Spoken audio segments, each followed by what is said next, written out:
Hmm. Hmm. Oh, hi. Hi there. I'm Tim Jones, and welcome to another edition of View from the Bleachers. As you can see, I'm in the middle of an old growth forest in the Cascade Mountains of Washington State. Why am I here, you may ask? Well, because of the legendary, mysterious creature known as Bigfoot.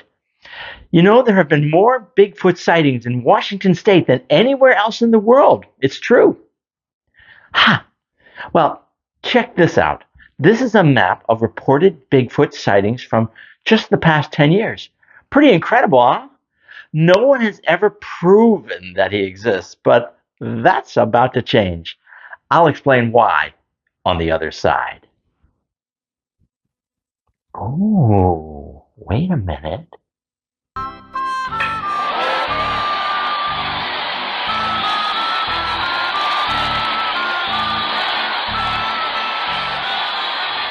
Welcome back. Now that I'm officially retired, I'm filling my days with all sorts of leisure activities like travel, playing racquetball, going to lunch with old friends, and binge watching season 3 of The Lincoln Lawyer on Netflix. And as a result of all the fun things that we've been doing, I've noticed lately that our retirement savings are not quite where we'd like them to be. My wife had the craziest suggestion that perhaps her husband should return to work part time. Isn't she hilarious? Although, if you ask me, I'd make a fabulous Walmart greeter. Hi there. Welcome to Walmart. Hello. Hi, welcome to Walmart. You know, I did some rough calculations and I determined that the statistical probability of my opting to return to work at this age of my life is slightly lower than my chances of being selected in the first round of next year's NFL draft. So, how can I build up our nest egg again and have fun at the same time? And I think I've found the solution: searching for Bigfoot. Now, hear me out. I read the other day that the state legislature of Oklahoma is offering a $3 million bounty for anyone who captures Bigfoot alive.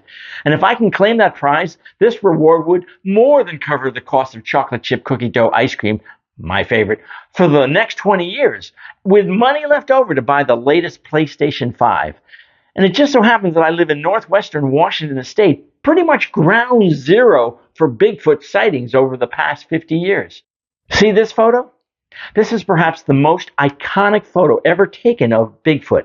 It was taken in 1967, but is this really Bigfoot? And if so, where is he going in such a hurry? Experts believe it was probably a male because it refused to ask for directions. Now, I almost feel sorry for all those poor, misguided Oklahoma cowboys who have been searching all over the Sooner State for decades in hopes of getting that reward for capturing the big guy. They won't find him. Trust me when I tell you, he's not there. There hasn't been a credible Bigfoot sighting in Oklahoma in over 4 months.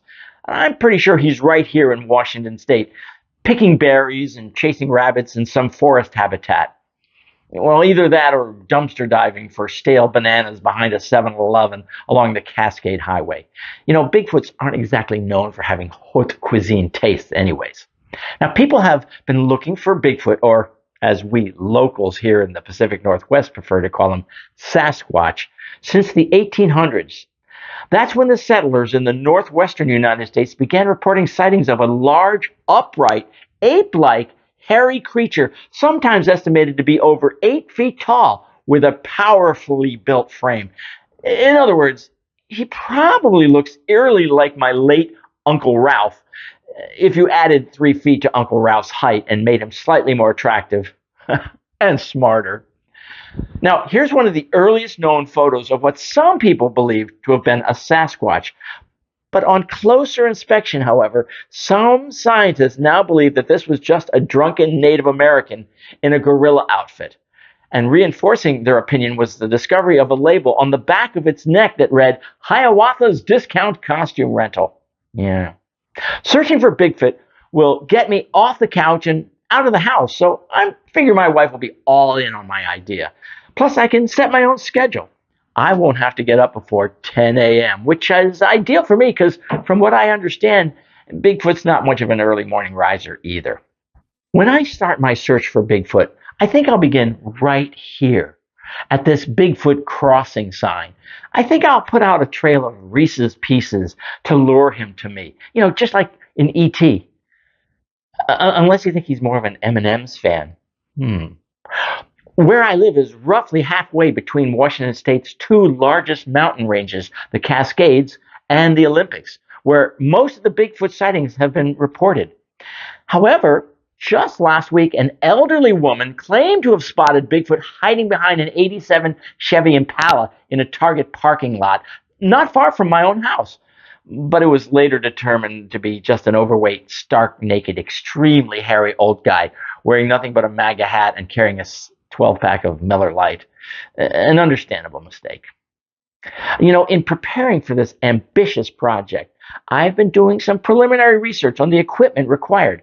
It turns out there's not really that much that I'll need to stock up on. All I'll need initially is a powerful flashlight, a few boxes of batteries, maybe some waterproof hiking boots, and about 500 bear traps, strategically placed in places that Bigfoots like to explore, such as dense forests, caves, and rural drive-through espresso stands.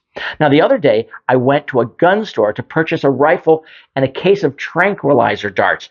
I figured that I might need them in case I spotted a Bigfoot charging at me. Now, I've seen videos where these darts will take down a grizzly bear.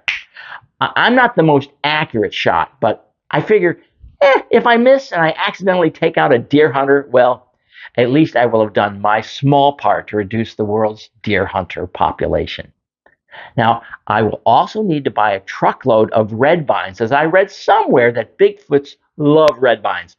I hope that's accurate. I'd hate to lay down a couple grand on 400 boxes of red vines only to find out that the big guy is more of a Twizzlers aficionado. That would be embarrassing. As I think about this, I have so many questions. Like, how many Bigfoots are out there?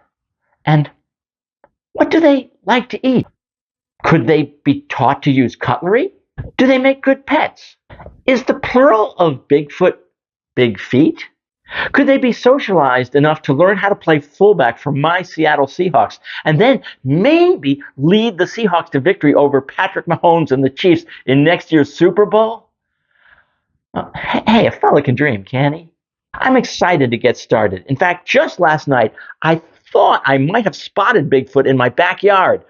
Alas, it turned out to be our giant, way too big tuxedo kitty cat named Buddy, who had just snuck out the back door again.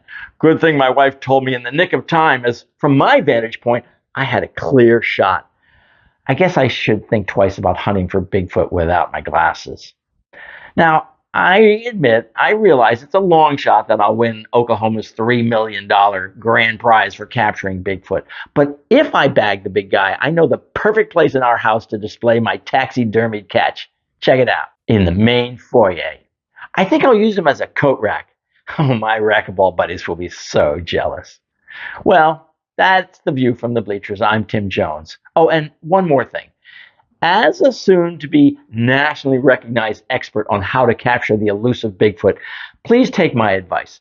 If you somehow spot him before I do, don't invite him to take a group family photo like this couple is trying to do in this artist's rendering.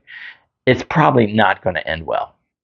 From what I've learned, Bigfoot will almost certainly try to play with your child's hair, or might even try to fondle your wife's breasts, or worse yet, mug for the camera. So just leave the big guy with his dignity, okay? Thanks.